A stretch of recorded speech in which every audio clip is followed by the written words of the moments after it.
Viimastel aastatel olen ma päris mitmel korral kuulnud terminit olekuga loomine, seisundiga loomine ja täna küsin Maire vaatenurka sellest, et mida see olekuga loomine sinu meelest tähendab ja kuidas seda teha? Et see olekuga loomise teema on küllaltki keeruline teema tegelikult. Et kui ma hakkasin selle peale nagu järele mõtlema, et kuidas sellega siis on, siis tekkis selline nagu küsimus, et kuidas seda nüüd võimalikult selgelt edastada seda oma mõtteid, et selle tekiks väga suurt vastuolu selles jutus, et inimese jaoks, kes võib-olla ei ole selles teemas. Et tegelikult me loome kogu aeg olekuga. Et see on meie nagu olemus või maailm on niimoodi seatud, et me tegelikult loomegi olekuga. Aga nüüd, kui me räägime olekuga loomisest või kui inimesed räägivad olekuga loomisest, siis nad ikkagi mõtlevad sellist loomise või manifesteerimise protsessi, kus on jäetud kõrvale siis ego või isiksus ja duaalsus, vaid siis liigutakse kas või siis mingisuguseks piiratud aja perioodiks, selle loomise ajaks, siis sellisesse ühtsuse energiasse. Ja täna ma tahangi siis rääkida sellest, et kuidas siis minna sellesse mitte duaalsusesse või kuidas sellest duaalsusest nagu välja minna, et luua. Ja kuidas luuakse duaalsuses. Et kõigepealt ma võib-olla räägingi seda, et kuidas luuakse duaalsuses, et kuidas luuakse läbi ego või siis isiksuse. Et me kõik teame seda, et on selliseid igasuguseid juhendeid, näiteks, et kuidas äri teha või kuidas interneti äri teha, et mis on seal need punktid, mida sa pead tegema, et kui palju postitama, mida iganes, või siis, et kuidas maja ehitada, seal on omad reeglid, et mida tuleb selleks teha, omad tingimused, mis kõik tuleb täita. Ja siis lisaks sellele on vaja siis ka suhelda paljude inimestega, et targalt, et see kõik tehtud saaks. Et duaalsusest loomise põhiline miinus on see, et me oleme, see maailmataju on selline, et olen mina ja siis on see maailm ja siis need teised. Ja nüüd, kui ma midagi tahan oma ellu tuua või luua või saada, siis kõik see, mida ma tahan saada, see on väljaspool mind. Ja siis ma pean tegema selliseid kas heas mõttes manipulatsioone või mingisuguseid tegevusi, et kuidagi siis mõjutada inimesi näiteks ostma oma toodet või siis mõjutada kedagi, et ta tahaks minuga näiteks pikemas suhtes olla, et mida ma pean tegema, ja selle asja nagu kõige sellisem kurvem lugu on see, et me püüame teisi inimesi siis kontrollida ja kogu meie õnn, nagu minu õnn on kõigi teiste inimeste käes, et see on see olukord. Ja siis paratamatult sellise suhtumise juures me kogeme sellist nagu ohvri energiat, sest me olemegi tegelikult nagu ohvrid, sest et meist ei sõltu nagu midagi, kõik sõltub teistest inimestest, et kas nad annavad mulle raha, kas nad tahavad mind õnnelikuks teha, näiteks, et kui sa oled abielus, et siis inimesed mõtlevad, et abikaasa peab mind õnnelikuks tegema ja annaks jumal, kui ta ei tee, eks ole, siis on väga halvasti, siis tuleb abielulahutus, on ju. Aga siis, kui me oleme mõnda aega elanud, siis me saame tegelikult aru, et tohutult raske on teisi inimesi kontrollida ja panna neid tegema seda, mis me tahame, et nad sindrinahad ei tee seda tavaliselt. ja see tekitab nagu tohutuid nagu pingeid ja stressi ja üleüldse, ühesõnaga on üks väga kurb lugu. Nii, ja nüüd, aga kuidas siis ikkagi noh, saada seda, mida sa tahad või luua seda, mida sa tahad. Et siis on teatud manifesteerimise tehnikad ja need on siis, seda nimetataksegi siis nagu selleks olekuga loomiseks. Ja tegelikult see olek, mida silmas peetakse, on siis võimalikult vaba meie isiksusest või egost. Ja see on siis selline, noh, nagu seal on ka teatud tingimused, et sa siis selle nagu manifesteerimise ajaks nagu lood need tingimused. Et noh, nagu jätad oma ego või isiksuse mingiks ajaks nagu kõrvale. Nii, ja siis et mis need tingimused siis peaksid olema, et kõige olulisem on siis see, et tulla kohale siin ja praegu, ehk siis ajas ja ruumis. Ruum on siis sinu keha ja aeg on siis see oleviku hetk. Et sa tuled täielikult kohale selles oleviku hetkes, sellepärast et loomise vägi on siin ja praegu, see ei ole minevikus ega tulevikus. Et kui sa oled oma mõtetega tuleviku unistustes või mineviku mälestustes, et siis sa ei ole kohal. Siis on see asi, et lisaks nagu sellele täielikule kohalolekule oleks vaja tühjendada oma meel mõtetest. Ja emotsionaalne tasand on selline vähemalt neutraalne või siis ka selline rahu või õnne seisund. Ja siis on vaja ka sellist, kui sa lood siis selle kujutluspildi, et selles loomisprotsessid ei kasutata sõnalisi nagu mõtteid, vaid just kujutluspilte. Et siis sa kujutad, et sul juba on see, mitte et ma tahan seda. Ja siis, et kui sul juba on see ja kuidas sa siis ennast tunned, et missugune mis tunne see on, kui sul on see. Ja siis on üks oluline punkt on see, et kui sa siis selles kujutluspildis oled selles kujutluses või selles pildis, kus sul on see, et siis sa näed ennast nagu seespoolt väljapoole. Et sa ei näe ennast nagu kuskil kõrval kolmanda isikuna, vaid sa näed ennast nagu seespoolt väljapoole. Nii, ja siis kõige selle loomise juures ei tohiks olla midagi kaalul. Et kui me loome midagi lähtuvalt isiksusest või egost, siis on alati midagi tohutult kaalul. Et me tohutult nagu tahame seda ja kui me ei saa seda, siis on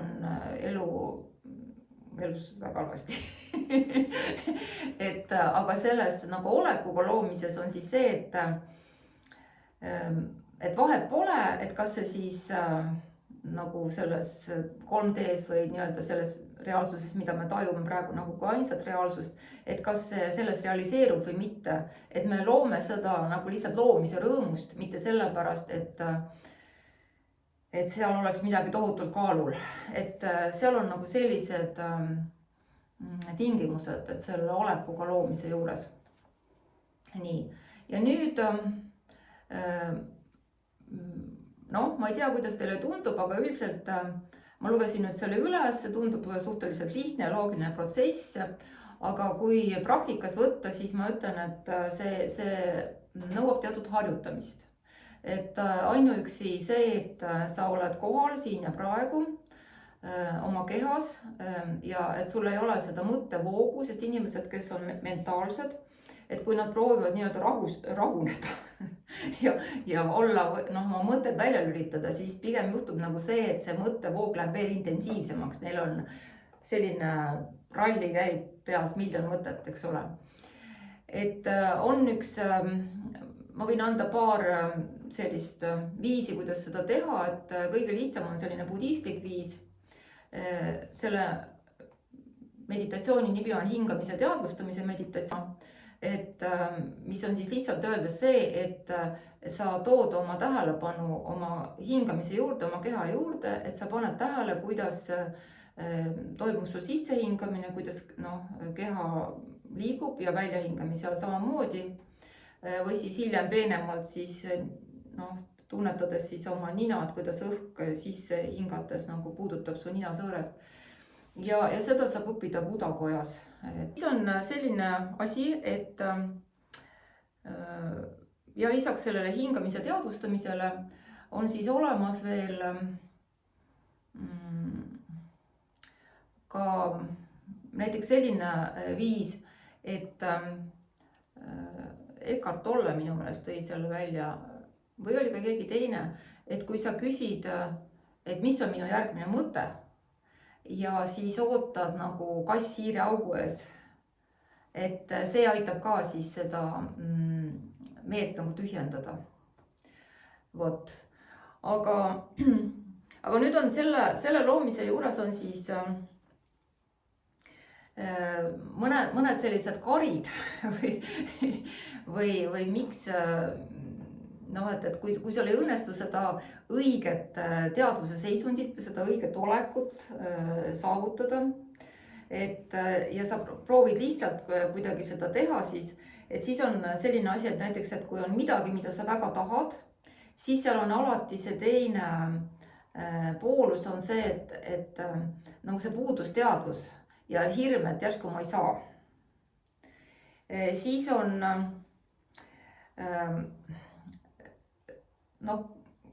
sellised maagiapraktikad, kui inimesed teevad mingisuguseid rituaale, siis on tavaliselt küsimus või nad lasevad mingisuguseid rituaale teha, siis nad tihtipeale küsivad, et millal see juba nagu siis realiseerub, et millal juba saab. Et vot see on selline nagu klammerdumine ja ootus, et ka see tühistab selle tegelikult selle loomise. Ja siis on ka, et kas see ikka töötab, see šaboteerija, see hirm. Et kui ütleme sellise klassikalise maagia läbi loomisel on nagu need nagu sellised tavalised hirmud, mis tühistavad siis selle positiivse tulemuse.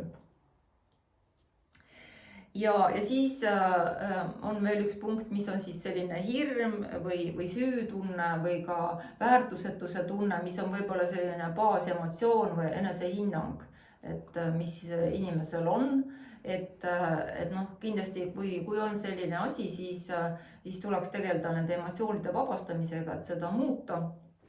Ja siis võib olla identiteedikonflikt, et näiteks, et kui su alateadvuses, et mis on seotud siis uskumustega. Et näiteks, et kui sa tahad rikkaks saada või mingisugust, näiteks, et ma tahan olla rikas, eks ole. Ja su alateadvus on selline uskumus, et kõik rikkad inimesed on ebaeetilised või nad on saanud ebaeetilisel viisil oma rikkuse või ka näiteks rikas olemine on eluohtlik, et sind võidakse Siberisse saata või midagi sellist teha. Et kõik need uskumussüsteemid, mis seal alateadvuses on tavaliselt meile kas siis perekonnalugudest või kuskilt kirjandusest või mingid sotsiaalsed sellised asjad alati väljaspoolt, mis on võib-olla lapsena me oleme kuulnud ja me isegi nagu ei teadvusta, et meil sellised on. Või näiteks, et kui üks naine, kes tahab luua sellist suurepärast suhet, et kui tema ema ja vanaema ja vana-vanaema võib-olla on rääkinud, et mehed on sellised sead, neid ei saa usaldada, eks ole. Et siis isegi kui ta nooruse sellises heausksuses, siis loob selle suhte, et siis kuna mitmeid põlvkondi on see uskumus ja seda on räägitud, siis mingil hetkel ta satub olukorda, kus ta leiab, et vot ongi, et nüüd on see juhtunud ka kahjuks minuga. Aga muidugi see on nagu suhtumise küsimus alati. Ja siis paraku on niimoodi, et need uskumused, mis inimestel on, et need loovadki selle reaalsuse, et sa saad alati kinnitust oma uskumustele. Ja sellepärast on siis töö oma uskumustega, see on selline juba vanast ajast väga hea viis, paljud õpetajad tegelevad sellega, nagu enesearengu õpetajad näiteks, ja kindlasti maksab sellega ka siis ennast uurida, et mis uskumused tegelikult seal on taga.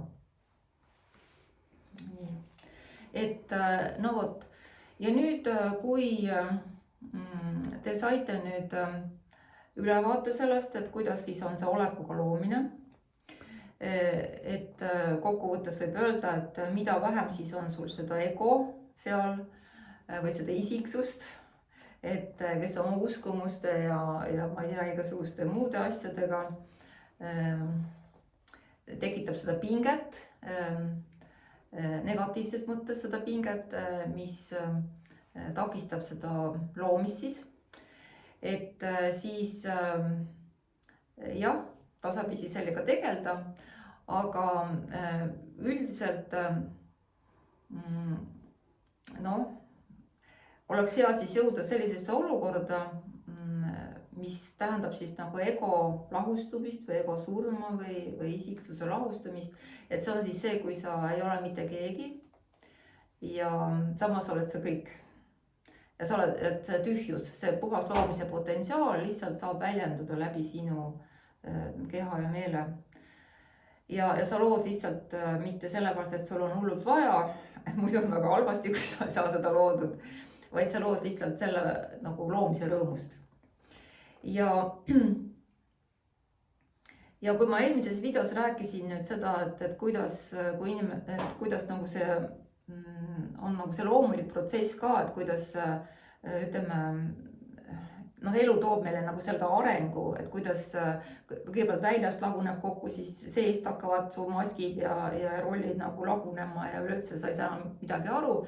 Siis on see suurepärane koht, kus siis teha mõnda sellist praktikat, et siis tõesti lastagi oma egost või sellest isiksusest tasapisi lahti. Ja selleks on siis üks selline päris lihtne praktika, et kui sa lihtsalt istud ja valid ruumis võib-olla 2-3 meetri kaugusel endast mingisuguse objekti, mitte väga suure. No näiteks võid kasutada mingisugust tassi või vaasi või isegi küünalt, põlevat küünalt. Ja siis sa oma pilgu suunad siis sellele objektile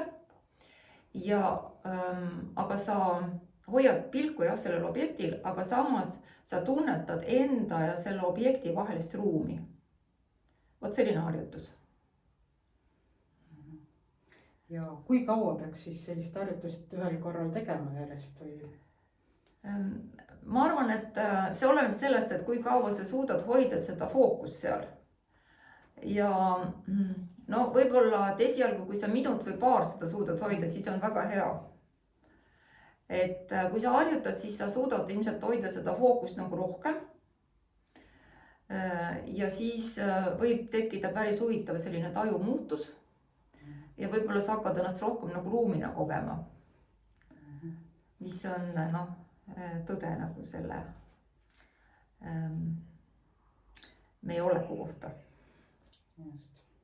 Ja ilmselt ei tasu lasta ennast ka ära ilmutada sellest, et kui ma tegin seda harjutust, siis ma esimene kord tahtsin ikka väga magama jääda, silmad vajusid lihtsalt kinni. Ja, absoluutselt. Et see on väga huvitav, mis hakkab toimuma. Ja.